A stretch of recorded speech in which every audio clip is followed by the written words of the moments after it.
Hey guys, I'm back here again. This is the second video after we were talking about the removal of your blade adapter for your lawnboy, the pre-door force engine.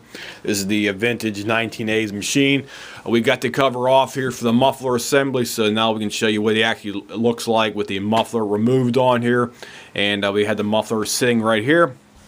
This is what the muffler looks like after you remove it from the machine. You have the I call it like a three-prong adapter plate on here that actually holds the and it retains the muffler into the position right here. You have this right here that has to be removed. That's the one thing. And here's your muffler assembly right here for that.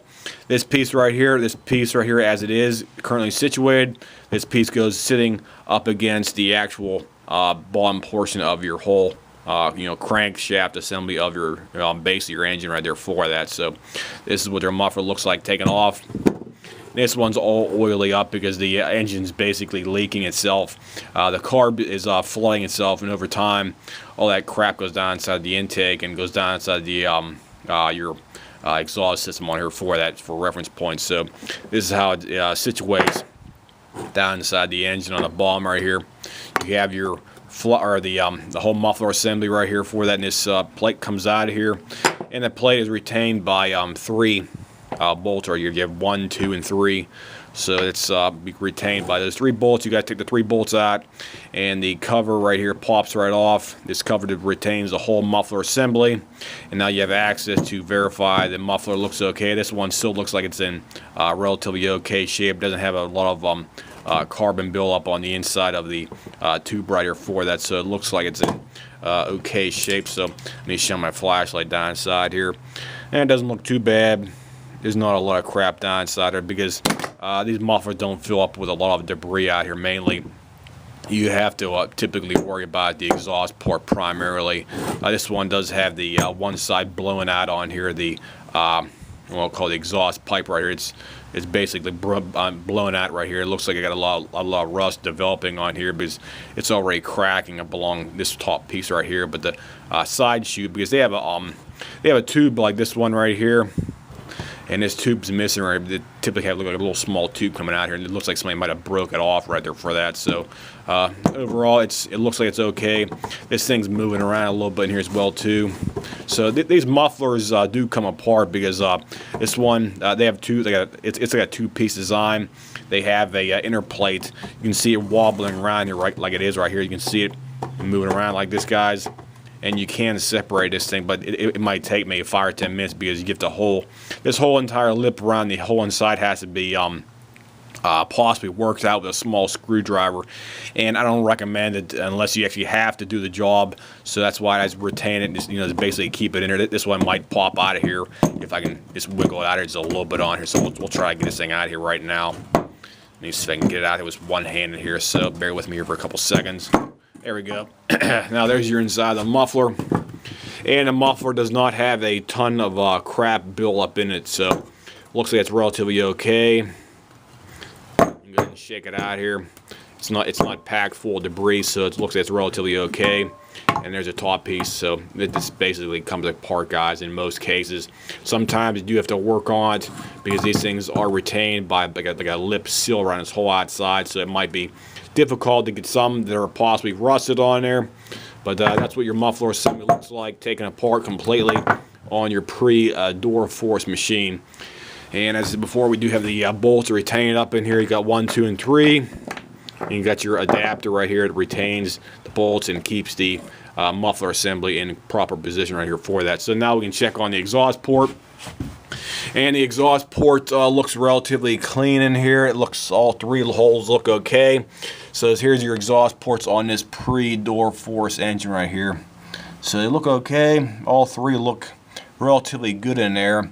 The piston looks okay. I don't see any scoring on the piston rings itself in there. So piston rings look good. Let me shine my flashlight down here a little bit better so you can see it. So it looks good to me.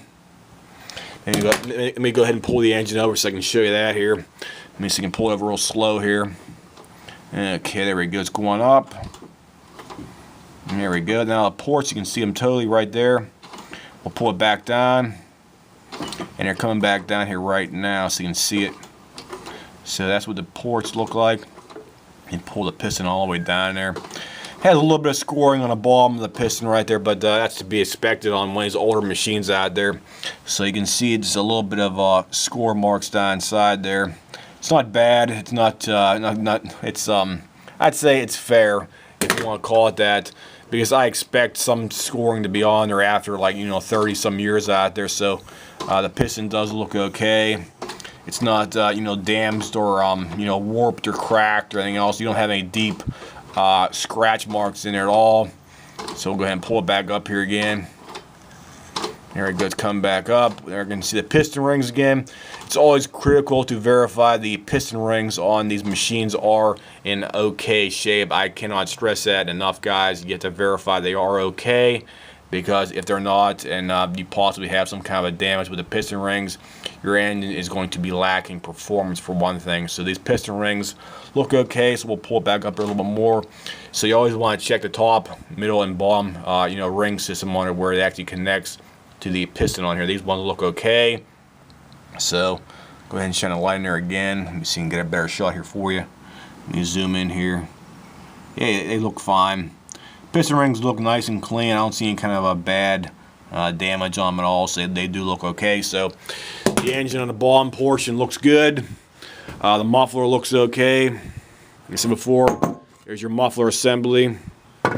Here's your two-piece. You got 1, 2, the little cap that fits inside the bigger one, and you got your retaining piece right here along with the bolts, and your blade adapter, your bolt, and also your blade itself as well too, guys. So that's how you take off the entire portion of your lower portion of the exhaust system, along with the blade adapter and the flywheel. So that's what it looks like. The exhaust ports look okay. They don't look super bad on there.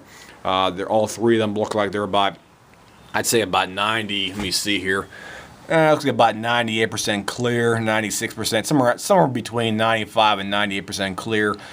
Typically, we see some people out there, each one exhaust port is almost plugged up about 95 to 90%. These ones look like they're relatively open with no problems. So the guy must have been using a good mixture of oil out there for that, so it has not been clogged up, because I seen people out there, they run their machines with like super rich oil out there, and they never do any kind of maintenance at all to the exhaust system on these machines, and because of that, the exhaust ports basically clog up. It's almost like your arteries clogging up in your heart out there.